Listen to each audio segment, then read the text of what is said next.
أعوذ بالله من الشيطان الرجيم بسم الله الرحمن الرحيم والله الغني وأنتم الفقراء وإن تتولوا يستبدل قوما غيركم ثم لا يكونوا أمثالكم صدق الله العظيم. فرعون بنے جو پھرتے ہیں ڈھاتے ہیں ستم کمزوروں پر. فرعون بنے جو پھرتے ہیں ڈھاتے ہیں ستم کمزوروں پر. ان سرکش جابر لوگوں کو قدموں میں جھکا کر دم دیں گے. عزیزان گرامی، آج مجھے جس موضوع پر نشائی کرنے کا موقع دیا گیا ہے وہ ہے مسلمانوں کے علماء کے کردار اور آزادی. عزیزان گرامی، یوں تو باطل فرقہ پرستی کی طرف سے برابر طوفان آتا رہا، فتنہ اور فساد کا سیلاب آتا رہا، مگر حق پرستوں کی جاباز قوم نے ہمیشہ کے لیے باطل طاقتوں کا رخ دشمنوں کی طرف موڑ دیا. چنانچہ جب اورنگزیب رحمہ اللہ کا انتقال ہوا، اس کے بعد 1757 عیسوی میں سراج الدولہ نے سب سے پہلے انگریزوں کے خلاف جنگ لڑی اور ان پر حملہ کیا. پھر 1767 عیسوی میں ٹیپو سلطان کے والد نے انگریزوں کے خلاف جنگ لڑی. پھر 1799 عیسوی میں خود ٹیپو سلطان نے انگریزوں کے خلاف جنگ لڑی.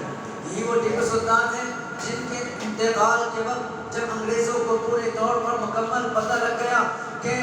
ٹیپو سلطان رحمہ اللہ کا انتقال ہو چکا ہے، وہ شہید ہو چکے ہیں، تو ان کے لاش کے پاس پہلی مرتبہ کھڑے ہو کر انگریز کے افسر نے یہ کہا تھا کہ آج سے ہندوستان ہمارا ہے. یہی وہ ٹیپو سلطان ہے جس نے کہا تھا کہ کتے کی 100 سالہ زندگی سے شیر کی ایک دن کی زندگی بہتر ہے. چنانچہ 1831 عیسوی میں حضرت مولانا سید احمد شہید رحمۃ اللہ علیہ نے اس جنگ کا آغاز کیا اور اس پر حملہ کیا. یہی وہ تاریخ ہیں، یہی وہ کارنامے ہیں، یہی وہ حملے تھے، یہی وہ جنگ ہے جن کو آج پورے طریقے سے چھپانے کی کوششیں کی جا رہی ہیں اور کسی کو بتایا نہیں جا رہا ہے. اسی دوران حضرت مولانا الشاہ ولی اللہ محدث دہلوی رحمہ اللہ کے فرزند ارجمند حضرت مولانا الشاہ عبد العزیز محدث دہلوی رحمہ اللہ 1803 عیسوی میں دہلی کے جامع مسجد میں بیٹھ کر جو فتویٰ دیا تھا کہ یہ ہندوستان اب دارالحرب بن گیا ہے اور مسلمانوں پر ضروری ہے، لازم ہے، یہاں تک کہ فرض ہے کہ وہ انگریزوں کے خلاف اعلان جنگ کریں اور حملہ کریں. جب فتویٰ شائع کیا گیا تو آپ ہی کے خاص شاگرد حضرت مولانا سید احمد شہید رحمہ اللہ اس فتوے پر کام کیے اور اس مشن کو لے کر کے آگے بڑھے. اور جب حضرت مولانا سید احمد شہید رحمہ اللہ کو بالا کوٹ کے میدان میں جو رائے بریلی کے گھر کو شہید کر دیا گیا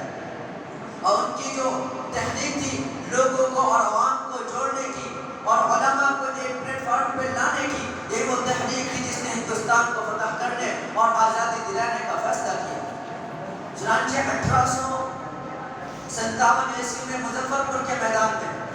علماء دیوبند اور انگریزوں کے خلاف انگریزوں کے درمیان جو جنگ ہوئی جس کے امیر حاجی امداد اللہ مہاجر مکی رحمہ اللہ تھے اور اس کے قائد حضرت مولانا رشید احمد گنگوہی اور حضرت مولانا قاسم نانوتوی رحمہ اللہ تھے. یہی وہ جنگ تھی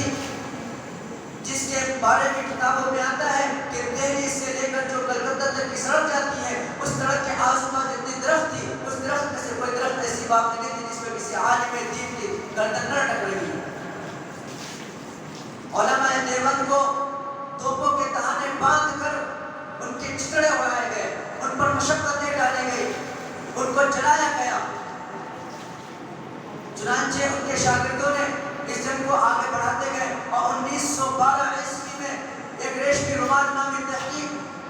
شروع ہوئی جس کے بانی شیخ الہند حضرت مولانا محمود الحسن دیوبندی رحمہ اللہ کا نام پیش ہے. اور اس تحریک کا جو مقصد تھا وہ مقصد یہ تھا کہ افغانستان، ترکی اور جرمنی کی مدد سے ہندوستان کو آزاد کرایا جائے. اور اس میں سب سے زیادہ آپ کی مدد کرنے والے آپ ہی کے شاگرد حضرت مولانا عبید اللہ سندھی رحمہ اللہ تھے.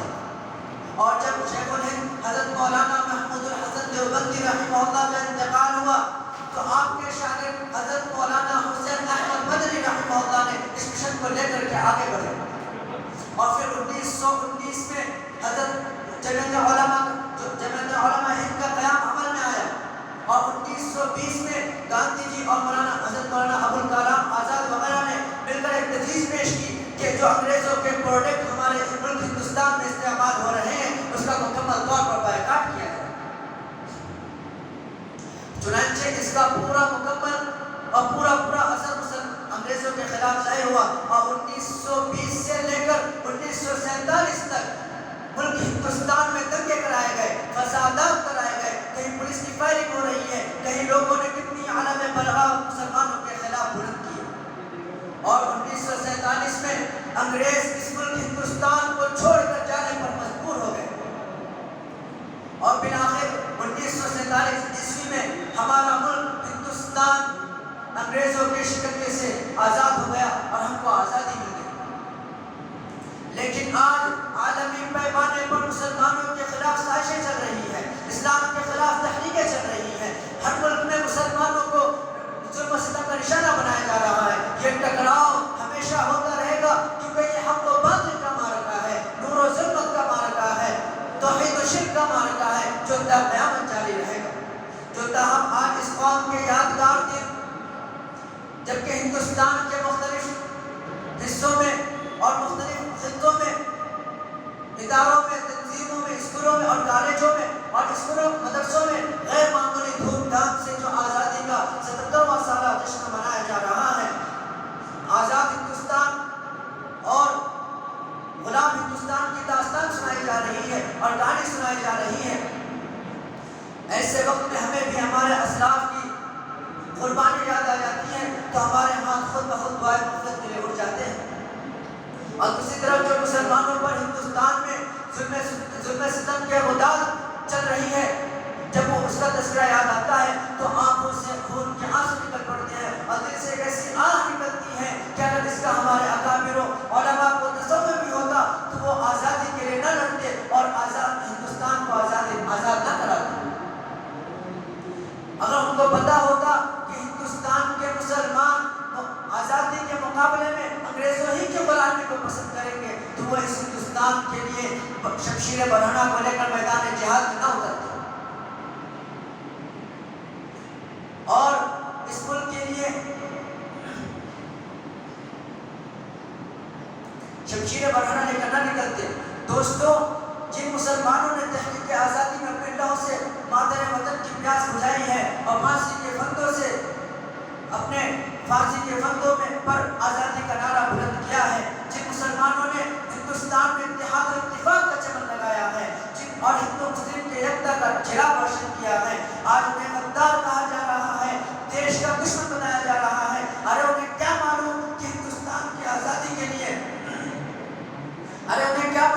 ہندوستان کی آزادی کے لیے بالا کوٹ کے میدان میں سید احمد شہید اور سید اسماعیل شہید رحمہ اللہ اپنی جان دی ہے۔ انہیں کیا معلوم کہ آزادی کے لیے شاملی کے میدان میں علماء دیوبند توپوں کا نشانہ بنے ہیں۔ انہیں کیا معلوم کہ جس ہندوستان کی آزادی کے لیے شیخ الہند اور شیخ الاسلام کالر بانے گئے ہیں، انہیں کیا معلوم کہ اس ہندوستان کی آزادی کے لیے 51,000 علماء دیوبند کو جلایا گیا ہے۔ انہیں کیا معلوم کہ اس ہندوستان کی آزادی کے لیے دہلی سے لے کر خیبر تک کی راستے جو جاتے ہیں ان پر علماء دیوبند کی گردنوں کو لٹکایا گیا۔ اس کے باوجود آج مسلمانوں کو ان کے حقوق سے محروم کیا جا رہا ہے۔ جب چمن کو لہو کی ضرورت پڑی سب سے پہلے گردن ہماری ہی کٹی، جب چمن کو لہو کی ضرورت پڑی سب سے پہلے گردن ہماری ہی کٹی، پھر بھی کہتے ہیں یہ اہل چمن، یہ چمن ہے ہمارا تمہارا نہیں۔ آج اس ملک کو آزاد ہوئے 77 سال ہو چکے ہیں، لیکن اس 77 سال آزادی میں اربان حکومت نے مسلمانوں کے ساتھ کس طرح غیر مساویانہ رویہ اختیار کیا اور ظلم و استبداد کے کیسے ہتھیار استعمال کیے، اس کی ایک درد بھری داستان ہے جس کو یاد کر کے کلیجہ منہ کو آنے لگتا ہے، زبانیں گم ہو جاتی ہیں اور پاؤں تلے زمین پھسل جاتا ہے۔ ہائے یہ کیسی آزادی ہے کہ مسلمانوں کی جان و مال تک محفوظ نہیں، یہ کیسی آزادی ہے کہ مسلمانوں کو ان کے حقوق سے محروم کیا جا رہا ہے، یہ کیسی آزادی ہے کہ ہمارے آبادیوں کو کھنڈرات میں تبدیل کیا جا رہا ہے۔ دوستو، اگر آزادی اسی کا نام ہے تو ہم ایسی آزادی کے طلبگار نہیں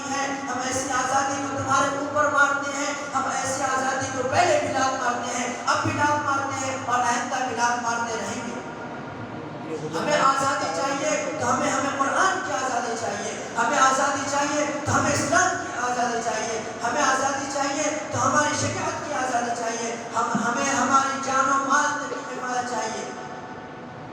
یہ قول محمد قول خدا فرمان نہ بدلا جائے گا،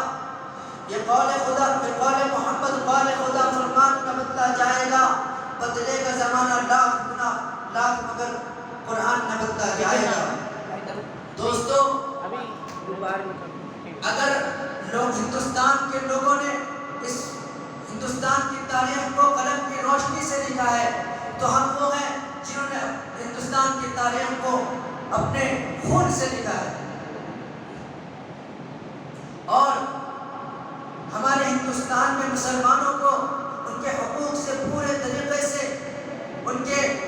پر ظلم و استبداد کے طریقے سے ہر اعتبار سے ان کے حقوق سے محروم کیا جا رہا ہے۔